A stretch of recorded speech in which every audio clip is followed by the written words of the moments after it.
السلام علیکم ورحمۃ اللہ وبرکاتہ۔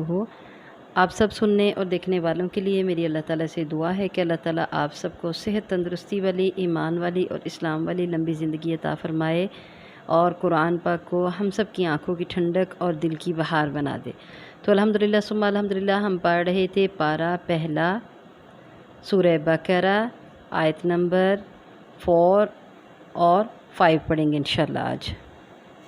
اور لیسن نمبر ہمارا چل رہا ہے لیسن نمبر 5۔ تو پہلے اس سے سب سے پہلے ترجمہ پڑھیں گے ورڈ ٹو ورڈ، اور اس کے بعد اس کی ٹرانسلیشن کریں گے انشاءاللہ، اور اس کے بعد اس کی ڈیٹیل کریں گے انشاءاللہ۔ اعوذ باللہ من الشیطان الرجیم، بسم اللہ الرحمن الرحیم۔ والذین، واو کا ترجمہ ہے اور، الذین جو لوگ، والذین اور جو لوگ، یؤمنون ایمان لاتے ہیں، بما بھی ساتھ، یہاں ترجمہ ساتھ بھی ٹھیک ہے، پر بھی کر سکتے ہیں، بما بھی ساتھ، ما اس کے ساتھ جو، بما اس کے ساتھ جو، انزل نازل کیا گیا یا اتارا گیا، جو اتارا گیا، الیکا آپ کی طرف، الا طرف، کا آپ کی، الیکا آپ کی طرف، آپ کون ہیں؟ نبی کریم صلی اللہ علیہ وآلہ وسلم کو کہا گیا ہے، آپ صلی اللہ علیہ وآلہ وسلم کی طرف، وما اور جو، انزل اتارا گیا یا نازل کیا گیا، من سے، قبلی پہلے، کا آپ سے، من قبلی کا آپ سے پہلے، وبالآخرتی و اور بالآخرتی آخرت کے ساتھ، با کا ترجمہ جیسے میں نے پہلے ہی آپ کو کہا اس کا ترجمہ ساتھ ہے، لیکن یہاں فقرے کے حساب سے اور جو ہے با محاورہ ترجمہ کرتے ہوئے ہم آخرت پر بھی پڑھ سکتے ہیں، وبالآخرتی اور آخرت کے ساتھ یا آخرت پر، ہم وہی، یوقنون یقین رکھتے ہیں، یوقنون میں بھی ضمیر ہے ہم، یہ جو الگ سے ہم آیا تو اس کا ترجمہ پھر وہی ہوگا، حالانکہ ہم کا ترجمہ ہم کرتے ہیں وہ، لیکن آگے بھی چونکہ یوقنون میں بھی ہم ضمیر ہے اور الگ سے بھی ہم ضمیر ہے، تو پھر اس میں حصر پیدا ہوا اور اس کا ترجمہ تاکیداً آ گیا، ہم وہی یقین رکھتے ہیں۔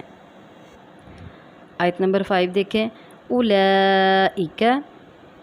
یہی لوگ یا یہ لوگ، علی ہدن بڑی ہدایت پر ہیں، علی پر، ہدن بڑی ہدایت پر ہے، من ربہم اپنے رب کی طرف سے، واولئک اور جیسے اولئک پہلے ہم نے پڑھا یہ لوگ، ہم وہی، اولئک میں بھی یہ بھی جو ہے ضمیر، اولئک اسم اشارہ بعید ہے اور یہ جمع کا ہے، اور اسی طرح ہم ضمیر اس کے ساتھ آ گئی تو مطلب اس میں بھی تاکید پیدا ہو گئی، حصر پیدا ہو گیا، تو اس کا ترجمہ ہم یہی کریں گے، وَأُولَئِكَ ہم اور یہی لوگ، المفلحون کامل پوری فلاح پانے والے ہیں یا پورے کامیاب ہونے والے ہیں، ہم المفلحون پورے کامیاب ہیں۔ جی تو اب کرتے ہیں ہم آیت نمبر 5، آیت نمبر 4 اور 5 کی ڈیٹیل۔ آیت نمبر 4 کرنے سے پہلے ہم پیچھے چلتے ہیں، تو آیت نمبر 2 میں ہم نے پڑھا تھا متقین کے بارے میں، آیت نمبر 3 میں ہم نے پڑھی متقین کی صفات۔ پہلی صفت متقین کی کون سی پڑھی؟ والذین یؤمنون بالغیب، غیب پر ایمان لاتے ہیں۔ دوسری صفت کیا تھی؟ نماز قائم کرتے ہیں۔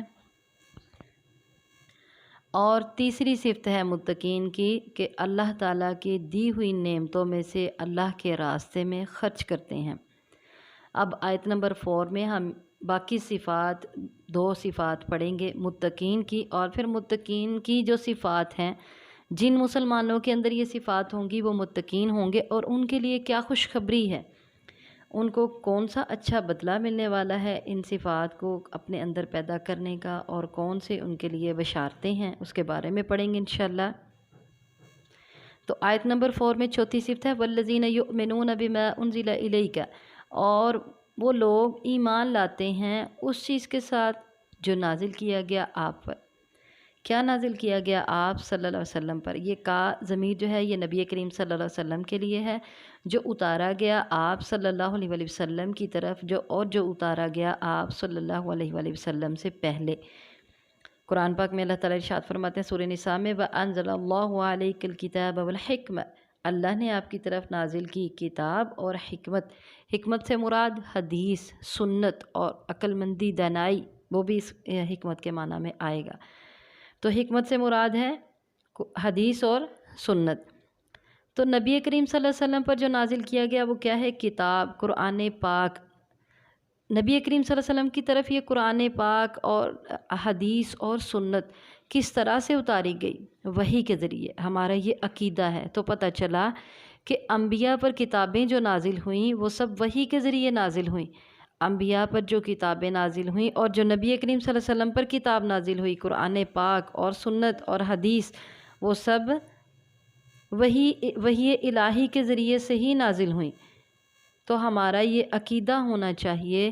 کہ اللہ تعالیٰ کی طرف سے وحی نازل ہوتی ہے، ہم اس پر بھی یقین رکھتے ہیں۔ یعنی متقین کی صفات میں یہ صفت شامل ہونی چاہیے کہ متقین اللہ کی طرف سے نازل ہونے والی وحی پر یقین رکھتے ہیں، اور نبی کریم صلی اللہ علیہ وسلم پر وحی کے ذریعے سے جو شریعت نازل ہوئی، قرآن پاک نازل ہوا، جو حدیث نازل ہوئی، اس پر بھی یقین رکھتے ہیں۔ اور پھر نبی کریم صلی اللہ علیہ وسلم سے پہلے جو انبیاء تھے اور ان پر نازل ہونے والی جو کتابیں تھیں جیسے تورات، زبور اور انجیل وغیرہ، ان پر بھی یقین رکھتے ہیں۔ ہمارا یہ عقیدہ ہے کہ وہ سب اللہ کی طرف سے وحی نازل ہوتی تھی، وہ سب کتابیں اللہ تعالیٰ کی طرف سے ہی نازل کردہ ہیں۔ اب یہاں ایک پوائنٹ کی بات ہم نے یہ دیکھنی ہے کہ وحی کے ذریعے سے ہی انبیاء پر کتابیں نازل ہوئیں، نبی کریم صلی اللہ علیہ وسلم پر بھی وحی نازل ہوتی تھی، اور ہم مسلمانوں میں سے ہی کچھ بدقسمت لوگ ایسے ہیں کہ جو اس بات کا قطعاً انکار کر دیتے ہیں کہ انبیاء پر وحی نازل ہوتی تھی، اور وہ صاف الفاظ میں انکار نہیں کرتے وحی نازل ہوتی تھی، بلکہ ان کا یہ عقیدہ ہے کہ نبی کریم صلی اللہ علیہ وسلم کے پاس غیب کا علم ہے خود بخود۔ جب ہم یہ کہیں گے کہ نبی کریم صلی اللہ علیہ وسلم کو یہ بات کیسے پتہ چلی، سوچنے کی بات ہے کہ پیارے نبی صلی اللہ علیہ وسلم کو یہ بات کیسے پتہ چلی، تو پتہ چلا کہ اللہ تعالیٰ کی طرف سے وحی نازل ہوئی تھی، اور اس وحی کے ذریعے نبی کریم صلی اللہ علیہ وسلم کو یہ بات بتائی گئی، اللہ تعالیٰ نے بتائی، تو پھر وحی کا ہم اقرار کریں گے۔ لیکن جب ہم یہ بات کہیں گے کہ نبی کریم صلی اللہ علیہ وسلم تو غیب کے جاننے والے ہیں، عالم الغیب ہیں، تو پھر ہم وحی کا انکار کر دیں گے۔ عالم الغیب تو وہی ذات ہوگی نا جس نے نبی کریم صلی اللہ علیہ وسلم کو وہ بات بتائی، اور جس کو کسی تیسرے بندے کو بتانے کی ضرورت پیش نہیں آئی۔ یعنی اللہ تعالیٰ نے انبیاء کی طرف وحی نازل کی، اور اللہ تعالیٰ نے جو وحی میں جو بھی احکامات انبیاء کی طرف نازل کیے، جو کتابیں انبیاء کی طرف نازل کیں،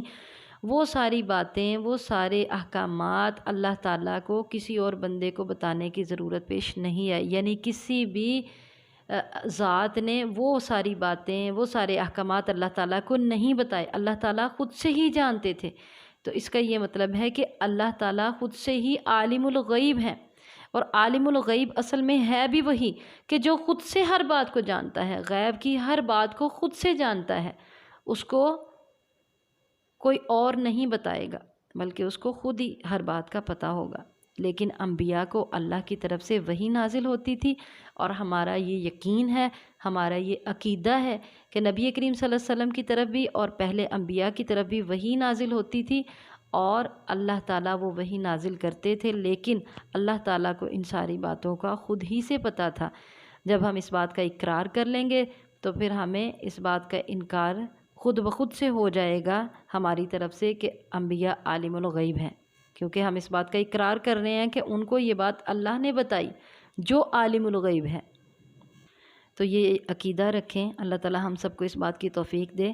کہ ہم یہ بات کہیں کہ اللہ ہی عالم الغیب ہے۔ یہ بات نہ ہے کہیں کہ اللہ عالم الغیب ہے لیکن فلاں بھی عالم الغیب ہے، بلکہ یہ عقیدہ ہونا چاہیے کہ فلاں بھی نہیں، اللہ ہی عالم الغیب ہے۔ اللہ تعالیٰ ہمیں اس بات کی توفیق دے۔ تو یہ ہو گئی متقین کی 4 صفات۔ اگلی صفت آخری اللہ تعالیٰ نے جو یہاں بیان کی وہ آخری صفت، یعنی ان آیات میں جو بیان کی وہ کون سی ہے؟ وَبِالْآخِرَةِ هُمْ يُوقِنُونَ، اور آخرت پر وہ یقین رکھتے ہیں، وہی آخرت پر یقین رکھتے ہیں۔ جیسے ترجمہ کرتے وقت ہم نے پڑھا تھا ہم یوقنون میں بھی ہم ضمیر ہے، لیکن الگ سے ہم کا تذکرہ اللہ تعالیٰ نے ذکر کیا، الگ سے ہم ضمیر جو ہے وہ اس میں کلام میں حصر پیدا کرتی ہے، تاکید پیدا کرتی ہے کہ متقین لوگ ہی، یعنی وہی آخرت پر یقین رکھتے ہیں۔ یہ الآخرہ لفظ جو ہے نا، اول کا اپوزٹ ہے، اس کا متضاد ہے الآخرہ، جس طرح الاولو ہے اسی طرح الآخرو ہے، اور تا اس کے ساتھ لگ گئی اور یہ آخرت بن گیا۔ مطلب اب الاولو دنیا اور الآخرہ آخرت۔ اب یہ آخرت کا عقیدہ ایک ایسا عقیدہ ہے جو اللہ تعالیٰ نے متقین کی خاص صفت تو بتائی ہے کہ متقین یعنی مسلمانوں میں وہ لوگ جو متقی لوگ ہیں ان کا یہ عقیدہ ہے کہ وہ آخرت پر یقین رکھتے ہیں۔ یہ وہ عقیدہ ہے جس کی بنا پر انسان سارے کے سارے اعمال کرتا ہے۔ جو اس عقیدے کو نہیں مانتا، جس کا یہ عقیدہ نہیں ہے کہ آخرت قائم ہوگی، تو وہ کبھی بھی نیک عمل نہیں کرے گا، وہ کبھی بھی کسی کے ساتھ صلہ رحمی نہیں کرے گا، وہ کبھی بھی غلط کام سے باز نہیں آئے گا، وہ کبھی بھی نیکی کی طرف راغب نہیں ہوگا، جس کا یہ عقیدہ نہیں ہوگا کہ مر کے دوبارہ زندہ ہونا ہے اور آخرت قائم ہونی ہے۔ اور آج ہمارے آس پاس جتنے بھی مذاہب کے لوگ ہیں ان سب کا آخرت کے بارے میں عقیدہ بالکل غلط ہے۔ عیسائیوں کا آخرت کے بارے میں عقیدہ دیکھیں، وہ یہ کہتے ہیں کہ عیسیٰ علیہ السلام جو ہیں انہوں نے سولی پہ اپنے آپ کو چڑھا کر اس بات کو قبول کر کے اپنے آپ کو سولی دینا، تو انہوں نے ہمارے گناہ معاف کروا لی ہیں اور آخرت میں ہمیں کسی قسم کے گناہ کا کوئی بھی حساب کتاب نہیں دینا، تو وہ گناہ کر لیتے ہیں، آسانی سے کر لیتے ہیں۔ اسی طرح یہودیوں کا آخرت کے بارے میں کیا عقیدہ ہے؟ اصل میں یہ سمجھتے ہیں، یہود و نصارہ جو ہیں اہل کتاب ہیں چونکہ، تو یہ سمجھتے ہیں کہ جنت میں صرف ہم لوگ ہی جائیں گے۔ اور آخرت کے بارے میں عیسائیوں کا عقیدہ جو ہے وہ تو آپ کے سامنے ہے، اور یہودیوں کا کیا عقیدہ ہے؟ وہ سمجھتے ہیں کہ 40 دن ہم نے جو بچھڑے کی پوجا کی تھی،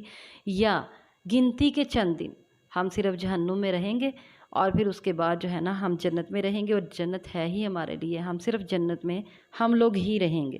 یہودی لوگ کہتے ہیں جنت میں صرف ہم جائیں گے، عیسائی لوگ کہتے ہیں جنت میں صرف ہم جائیں گے، لیکن اللہ تعالیٰ کہتا ہے کہ متقین کی یہ صفت ہے کہ وہ آخرت پر یقین رکھتے ہیں، اور سب سے اچھا یقین جو ہے وہ متقین کا ہے۔ اور آخرت کے بارے میں ہندوؤں کا عقیدہ تو سب سے ہی کہہ لیں ٹاپ پہ ہے، وہ یہ کہتے ہیں کہ مرنے کے بعد نیک لوگ جو ہیں ان کی روحیں جو ہے وہ دوبارہ پیدا ہوں گی، اور وہ کسی بہتر جو ہے نا وہ انسان کے اندر جائیں گی، یعنی وہ کسی بہتر جاندار میں منتقل ہو جائیں گی۔ لیکن جو برے لوگ ہیں ان کی روحیں جو ہیں وہ کتے میں، چوہے میں، بچھو میں، سانپ میں، اس طرح کے جو برے جاندار ہیں ان کے اندر چلی جائیں گی۔ اور اسی طرح انہوں نے اپنی ذات پات جو بنا رکھی ہے، تو اس میں بھی وہ کہتے ہیں کہ شودر جو ہے نا، جن کو وہ اچھوت کہتے ہیں، ان کی روحیں وہ کہتے ہیں مرنے کے بعد دوبارہ، یا تو جو ہے نا برا انسان ہوگا تو اس کی روح جو ہے نا وہ دوبارہ جب پیدا ہوگا تو وہ شودر یا اچھوت کی شکل میں پیدا ہوگا۔ یعنی ان کے ہاں آخرت کا عقیدہ اور اعمال نیک اور بد کا عقیدہ یہی ہے کہ اگر کوئی نیک ہے تو اس کی روح کسی اچھے جاندار میں چلی جائے گی، دوبارہ پیدا ہوگی، اور اگر کوئی برا ہے تو اس کی روح کسی غلیظ جاندار کے اندر چلی جائے گی، برے جاندار کے اندر چلی جائے گی، اور وہ دوبارہ پیدا ہوگا۔ لیکن آخرت کے بارے میں سب سے بہتر عقیدہ، سب سے بہترین عقیدہ مسلمانوں کا ہے، اور الحمدللہ مسلمانوں میں متقین لوگوں کا سب سے اچھا یقین ہے آخرت پر۔ اور اگر یہ آخرت پر یقین نہ ہو تو کوئی انسان نیک اعمال نہیں کرے گا، کیونکہ اس کا یہ عقیدہ ہی نہیں ہوگا کہ مرنے کے بعد دوبارہ زندہ ہونا ہے اور نیک اعمال کا اچھا بدلہ ملنا ہے، اللہ نے جو جنت تیار کی ہے وہ ملنی ہے، اور اگر برے اعمال کیے تو اس کا برا بدلہ ملے گا، اس کی سزا ملے گی، جہنم میں اللہ تعالیٰ پھینکیں گے۔ اگر یہ عقیدہ نہ ہو تو انسان نیک اعمال نہ کرے اور برے اعمال کو چھوڑے نہ۔ مثال کے طور پہ ایک چور ہے، تو اگر اس کا یہ عقیدہ نہیں ہوگا کہ مرنے کے بعد دوبارہ زندہ ہونا ہے اور اللہ تعالیٰ نے مجھ سے اس چوری کا حساب لینا ہے، اگر یہ یقین نہیں ہوگا، اس کو آخرت پر یقین نہیں ہوگا، تو کیا ہوگا؟ وہ چوری پہ چوری کرتا چلا جائے گا، زانی زنا پہ زنا کرتا چلا جائے گا، غلط طریقے سے مال لوٹنے والا غلط طریقے سے مال لوٹتا چلا جائے گا، اگر اس کو یہ یقین، اس کا یہ عقیدہ نہیں ہوگا کہ آخرت قائم ہوگی اور اس میں مجھ سے پوچھا جائے گا۔ تو الحمدللہ الحمدللہ اللہ نے ہمیں مسلمان بنایا، اور سب سے بہترین عقیدہ آخرت کے بارے میں مسلمانوں کا ہے کہ اس میں نیک اعمال کا نیک بدلہ ملے گا، اچھا بدلہ ملے گا اللہ کی رحمت کے ساتھ، اور برے اعمال کا برا بدلہ ملے گا۔ تو اللہ تعالی ہم سب کو نیک اعمال کرنے کی توفیق دے۔ تو یہ 5ویں صفت تھی جس میں جو اللہ تعالیٰ نے متقین لوگوں کی بیان کی، کہ متقین لوگوں کی یہ 5ویں صفت ہے، وہ آخرت پر یقین رکھتے ہیں۔ اب ان لوگوں کے لیے کیا بشارت ہے؟ اللہ تعالیٰ ارشاد فرماتے ہیں اولئک علی ھدی من ربہم، یہ لوگ اپنے رب کی طرف سے ہدایت پر ہیں۔ ہدایت کے بارے میں ہم نے پیچھے پڑھا، ایک اس کا معنی یہ بھی تھا کہ ایسی رہنمائی جو منزل مقصود پر پہنچا دے۔ تو متقین لوگوں کے بارے میں اللہ تعالیٰ نے ارشاد فرمایا جن کے اندر یہ 5 صفات ہوں گی، تو وہ لوگ جو ہیں وہ اپنے رب کی طرف سے ایسی ہدایت پر ہیں جو ان کو ان کی منزل مقصود پر پہنچا دے گی۔ اور وہ منزل مقصود کیا ہے؟ اللہ کی خوشنودی اور جنت انشاءاللہ العزیز۔ اللہ تعالیٰ ہم سب کو ان متقین لوگوں میں شامل کرے۔ اور پھر اللہ تعالیٰ ارشاد فرماتے ہیں وَأُولَئِكَ هُمُ الْمُفْلِحُونَ، اولئک کیا ہے؟ یہ اشارہ بعید ہے، اور ہم الگ سے ضمیر آ گئی، تو اولئک کا ترجمہ تھا وہ، اشارہ بعید ہے نا، جمع کا صیغہ ہے وہ، تو ہم ضمیر جو ہے اس کا بھی ترجمہ وہ ہے۔ جب یہ دونوں ملے تو حصر پیدا ہو گیا، تاکید پیدا ہوئی، اور پھر اس کا ترجمہ ہو گیا وہی، یعنی وہی ہم المفلحون، پورے کامیاب لوگ ہیں۔ المفلحون الف لام لگ گیا تو یہ جو ہے معرفہ بن گیا ناکرہ سے، تو یہی لوگ پورے کامیاب ہیں، مکمل کامیاب ہونے والے لوگ ہیں۔ اور وہ کامیابی کون سی ہے؟ دنیا کی بھی کامیابی ہے اور آخرت کی بھی کامیابی ہے۔ دنیا میں بھی انشاءاللہ العزیز یہی لوگ کامیاب ہیں، اور آخرت میں بھی یہی لوگ کامیاب ہیں۔ کیسے؟ جو میں نے آپ کو مثالیں دے کے بتایا، متقین کی صفات میں ہم دیکھتے ہیں جیسے نماز پڑھتے ہیں تو اللہ تعالیٰ ارشاد فرماتے ہیں نا حی علی الصلاۃ حی علی الفلاح،